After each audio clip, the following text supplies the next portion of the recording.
Diabetic వల్ల మీ పుండ్లు నయం కావట్లేదా? అయితే హేల్మే రాక్ ప్లస్ తుర్కోమాక్స్ కాంబోని వాడండి. నమస్కారం శ్రీనివాసమూర్తి గారు. నమస్తే అండి. పితృపక్షం స్టార్ట్ అయింది, జరుగుతుంది.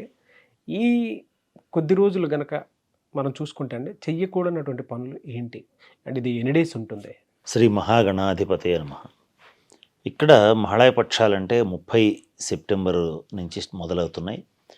అక్టోబరు 14వ తారీఖు వరకు ఉంటాయి. అంటే 15 రోజులు ఉంటాయి. అంటే భాద్రపద కృష్ణపక్ష పాడ్యమి నుంచి భాద్రపద కృష్ణపక్ష అమావాస్య వరకు ఉన్నటువంటి రోజులు మొత్తం 15 రోజులు ఉంటాయి. ఈ 15 రోజుల్ని మహాళయ పక్షాలు అంటారు. ఈ 15 రోజులు పితృదేవతలకి చాలా ప్రీతిపాత్రమైనటువంటి రోజులు. ఈ రోజుల్లో గనక పితృకార్యాలు అంటే పితృకార్యం అంటే ఏంటి? చనిపోయినటువంటి పెద్దవాళ్ళకి మనం శ్రద్ధతో చేసేటువంటి కార్యక్రమాలు. ఇప్పుడు శ్రాద్ధం పెట్టారు అంటారు. శ్రాద్ధం అంటే చనిపోయిన వ్యక్తుల కోసం పెట్టేటువంటి కార్యక్రమాలు శ్రాద్ధం అంటారు. అసలు శ్రాద్ధం అంటే ఏంటి? శ్రద్ధతో చేసేటువంటి క్రియ. శ్రద్ధయా నీతి శ్రాద్ధ అంటే శ్రద్ధతో చేసేటువంటి కార్యక్రమం. శ్రద్ధతో పితృదేవతలను చనిపోయిన వాళ్ళని తలుచుకుని ఎంత చిన్న పని చేసినా కూడా అది వాళ్ళకి చేరుతుంది. కాకపోతే ఉండాల్సింది ఏంటి? శ్రద్ధగా చేయాలి, మనస్ఫూర్తిగా చేయాలి. ఇప్పుడు 10 మంది కోసం కొంచెం షో కోసం అలా చేయకూడదు. ముఖ్యంగా దైవ కార్యక్రమాలు ఎట్లా చేసినా పర్వాలేదు, కానీ పితృ కార్యక్రమాలు మాత్రం చాలా ఒళ్ళు దగ్గర పెట్టుకుని శ్రద్ధగా భక్తిగా మాత్రమే చేయాలి.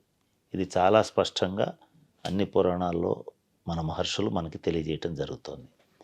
ఎందుకని అంటే పితృదేవతలకి వాళ్ళకన్నీ తెలుస్తుంటాయి. అంటే పెద్దవాళ్ళు పితృదేవతలు అంటే ఎవరు? మన పూర్వీకులు, మనకంటే ముందు ఇట్లా చనిపోయినటువంటి వ్యక్తులు ఉంటారు, వాళ్ళు పితృదేవతలు అంటారు. వాళ్ళు ప్రతి చిన్న అంశాన్ని అబ్జర్వ్ చేస్తుంటారు. మా వంశంలో ఈ వ్యక్తి నా మనవడు లేదా నా కొడుకు లేదా నా తర్వాత వారసుడు, ఇతను ఎలా ప్రవర్తిస్తున్నాడు, ఎలా ఉన్నాడు అని గమనిస్తాడు. ఈ మహాళయ పక్షాల్లో వాళ్ళందరూ కూడా కాస్త భూమికి దగ్గరగా మనకు కాస్త అందుబాటులోకి వచ్చేటువంటి రోజులు ఇవి. ఈ రోజుల్లో వారికి సంబంధించిన కార్యక్రమాలు చేయాలి. ఏం చేయొచ్చు అని అంటే, ముఖ్యంగా ఇక్కడ ఒక చాలా ఇంపార్టెంట్ విషయం ఒకటి చెప్పుకోవాలి మనం.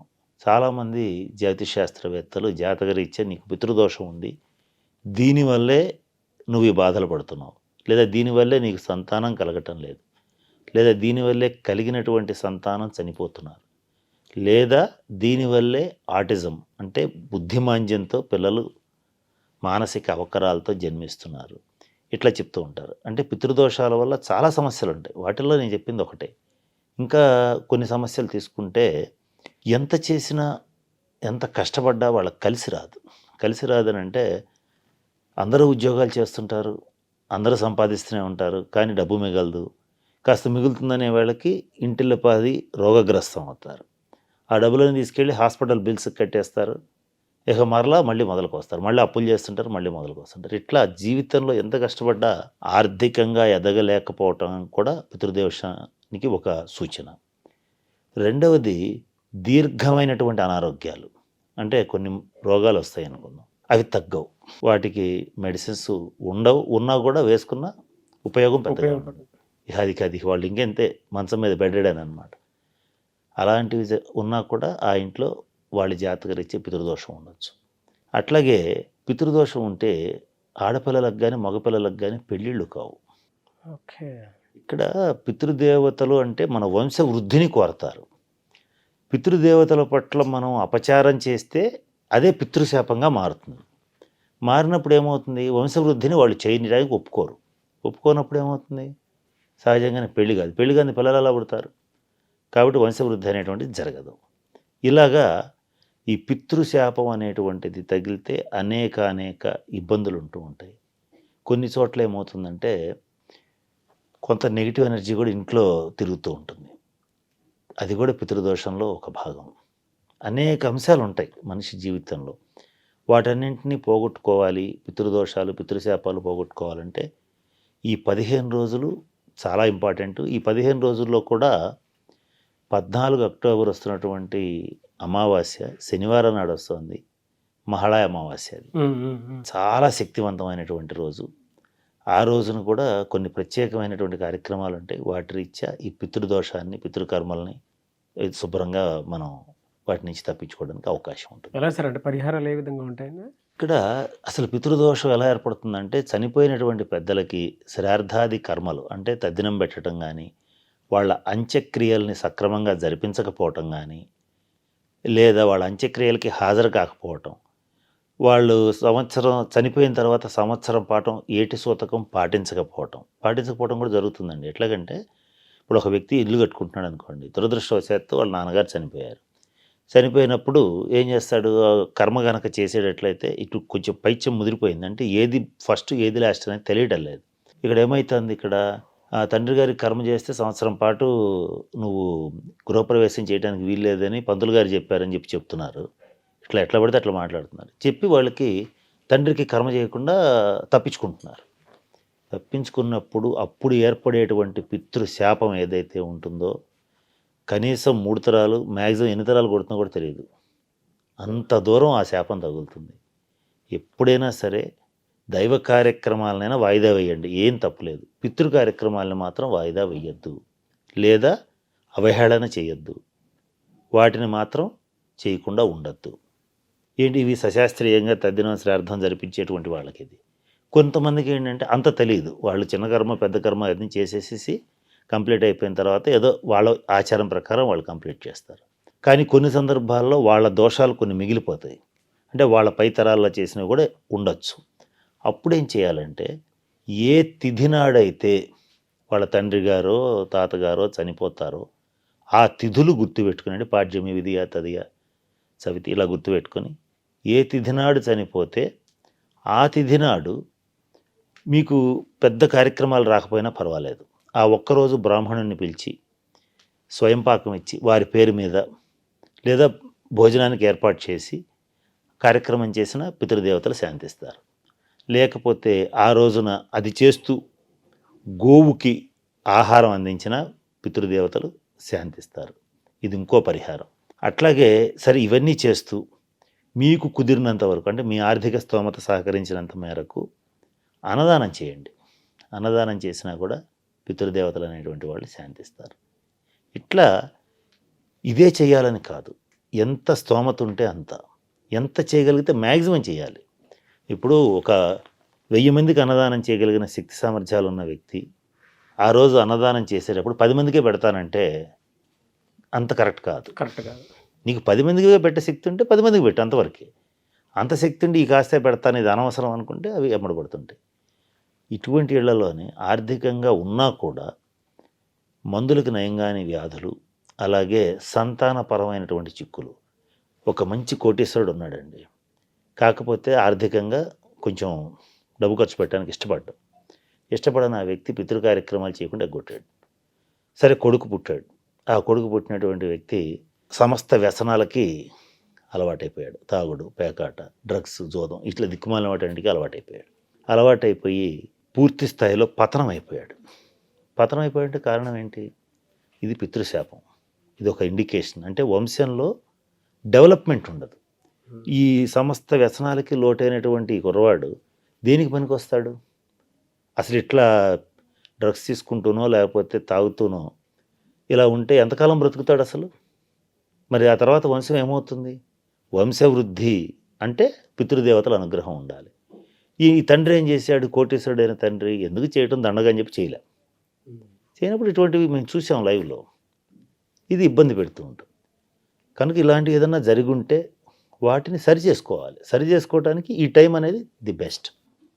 సరే కొంతమందికి ఏంటంటే పాతకాలంలో వాళ్ళు కనుక ఆ రోజు చనిపోయినటువంటి తిథి మాకు తెలియదు అని, ఏ తిథి తెలియకపోయినా పర్వాలేదు, చివరి రోజు 14వ తారీఖు అమావాస్య, మహాళయ అమావాస్య శనివారం వస్తుంది. ఆ రోజున సశాస్త్రీయంగా భక్తి శ్రద్ధలతో తద్దినం పెట్టండి. లేదంటే నేను చెప్పినట్లుగా అన్నదానాది కార్యక్రమాలు కానీ, ఈ బ్రాహ్మణులకు స్వయంపాకం ఇచ్చి గోసేవ చేయటం కానీ, ఇలాంటివి ఎంతవరకు చేయగలిగితే అంతవరకు చేస్తే ఎవరి పేరు మీద చేయాలి? ఆ చనిపోయినటువంటి ఆ వ్యక్తి పేరు మీద చేయాలి. అలా చేస్తే ఈ పితృదోషాల నుంచి, పితృశాపాల నుంచి సునాయాసంగా బయటపడగలుగుతారు. అయితే ఇక్కడ ఈ మాసంలో, అంటే ఈ 10 మాసం కాదు, ఈ పక్షంలో పితృపక్షాలు అంటారు. పక్షం అంటే 15 రోజులు, మాసం అంటే 4 రోజులు. ఈ పితృపక్షంలో కొన్ని పనులు చేయకూడదు. వాటిల్లో ముఖ్యంగా ఏంటంటే మకార పంచకం జోలికి వెళ్ళకూడదు. మకార పంచకం అంటే మాంసం, మద్యం, మగువ, ఈ సంథింగ్ ఇలాంటివన్నీ వీటి జోలికి వెళ్ళకూడదు. సాత్వికమైనటువంటి ఆహారం. సాత్వికమైన ఆహారం తీసుకోవాలి. సరే, కొంతమందికి ఏంటి చెయ్యాలని ఉంటుంది, శక్తి సామర్థ్యాలు చాలని వాళ్ళకి కూడా చెప్పాం. ఇక అది కూడా చాలకపోతే, అంటే ఇక అది కూడా చేయలేని స్థితి ఉంటే, అంటే ఇప్పుడు భర్తకి చేయకూడదని ఉంటుంది, భార్యకి చేయాలని ఉంటుంది, కుటుంబం పతనం అయిపోతుంది, చేయాలని భార్య అనుకుంటుంది, భర్త ఏమో ఇట్లాంటివన్నీ ఈ వేస్ట్ ఆచారాలన్నీ మా ఇంట్లో పెట్టబాక అని కోపడుతూ ఉంటాడు. అప్పుడేం చేయాలి? అప్పుడు కూడా ఒక మార్గం ఉంది. పితృదేవతల్ని ఉద్ధరించేటువంటి శక్తి ఒక్క విష్ణువుకే ఉంది. కాబట్టి ఈ 15 రోజులు మీ పెద్దవాళ్ళని తలుచుకుని విష్ణు సహస్రనామ పారాయణ చేయండి. కనీసం విష్ణువుని తలుచుకోండి. విష్ణువుని తలుచుకోండి. ఓం నమో నారాయణాయ అని విష్ణువుని తలుచుకుంటూ ఈ 15 రోజులు సాత్వికమైనటువంటి ఆహారం తీసుకోవాలి. సాత్వికమైన ఆహారం అంటే పొరపాటున కూడా ఉల్లిపాయలు, చిన్నులపాయ, పెద్దలపాయ, ఏ ఉల్లిపాయ తీసుకోకూడదు, రస వస్తువులు తీసుకోకూడదు, సుగంధ ద్రవ్యాలు ఇవేవి తీసుకోకూడదు. సాత్వికమైనటువంటి ఆహారం, పళ్ళు, ఫలాలు ఇలాంటివి తీసుకోవాలి. ఇలా తీసుకుంటూ విష్ణునామస్మరణ చేసేటట్లయితే ఆ పితృదేవతలు శాంతిస్తారు. ఈ మార్గం ఎందుకు చెప్పామంటే, కుదిరింది కదా అని ఇదే చేయొద్దు. భార్యాభర్తలు ఇద్దరు కలిస్తేనే పితృకార్యం అనేటువంటిది సమర్థవంతంగా పూర్తవుతుంది. దీనిలో ఒకరికి ఇష్టం లేకుండా ఇంకొకరికి ఇష్టం ఉంటే చేయటం కష్టం అవుతుంది. కనుక ఈ మార్గాన్ని రెండో వాళ్ళ కోసం చేయడం జరిగింది. ఎందుకని ఎవరు కోరుకున్నా వాళ్ళ కుటుంబ క్షేమాన్ని కోరుకుంటారు, వంశ వృద్ధిని కోరుకుంటారు, ఇబ్బందులు రాకూడదని కోరుకుంటారు, ఆర్థికంగా డెవలప్ అవ్వాలని కోరుకుంటారు. కనుక ఈ పితృశాపం తొలగించుకోవాలంటే విష్ణునామస్మరణ మించింది లేదు. అది కూడా ఎలా చేయాలంటే వాళ్ళ పోయినటువంటి పితృదేవతల పేరు మీద చేయాలి. Very good and detailed information ఉంది. నాకు తెలిసి ఇక వీడియోని అలా ఒక చిన్న డాక్యుమెంటరీలో పెట్టుకోవచ్చు, అంత బాగుంది. ఓకే, థ్యాంక్ యూ అండి, థ్యాంక్ యూ సో మచ్. అయితే చాలామంది మీ దగ్గర అపాయింట్మెంట్ కోసం అని చెప్పేసి ఎదురు చూస్తూ ఉంటారు, ఆన్లైన్ అయినా సరే, ఆఫ్లైన్ అయినా సరే.